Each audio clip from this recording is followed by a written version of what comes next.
Bonsoir à tous.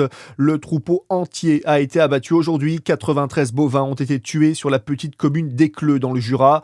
Un foyer de dermatose nodulaire contagieuse y a été détecté ces derniers jours. C'est la première fois qu'une ferme de la région perd tout son élevage.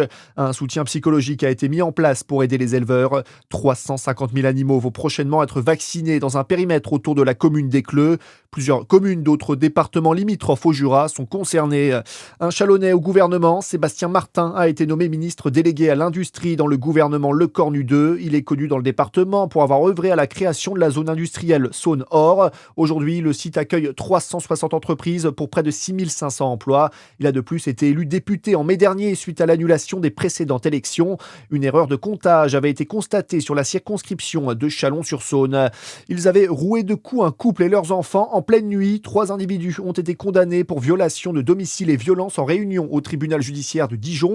Les faits datent de l'été 2023. Niant les faits, les prévenus ont été trahis par la vidéosurveillance. Ils ont été condamnés à 18 mois de prison. Un incendie hier soir avenue de Montjoux à Besançon. Un tas de détritus a pris feu dans un appartement insalubre. Le feu a rapidement été maîtrisé par les pompiers. Il n'a fait aucun blessé. Des investigations seront menées pour en savoir plus sur l'origine du sinistre. Dans le reste de l'actualité également, l'espoir d'une paix à Gaza. Un sommet est en cours en Égypte en présence d'Emmanuel Macron mais aussi de Donald Trump.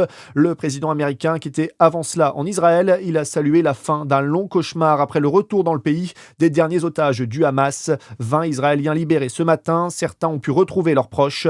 Malgré le soulagement de ces retrouvailles, les esprits restent marqués par 2 années très éprouvantes selon David Dahan, avocat et membre du collectif du 7 octobre. D'abord, effectivement, il y a eu le carnage du 7 octobre. Vous avez eu les prises d'otages. Et puis surtout, Israël, comme le peuple juif, a été empêché de faire son deuil parce qu'ils n'avaient pas le droit à la souffrance, parce que systématiquement, on leur opposait la souffrance d'en face. Ce qu'on peut entendre, bien sûr.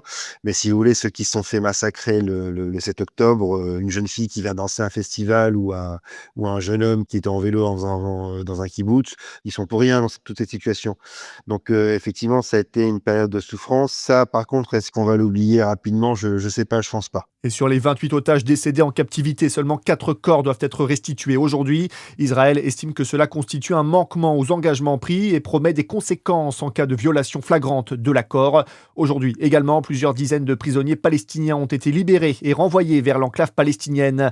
Et enfin, le foot et l'équipe de France sans Kylian Mbappé ce soir pour affronter l'Islande. C'est le gardien Mike Maignan qui sera capitaine des Bleus pour ce 4e match des éliminatoires à la Coupe du Monde 2026. La France a remporté les 3 premiers matchs. Le coup d'envoi, c'est à 20h45 à Reykjavik. À suivre votre météo sur Fréquence Plus.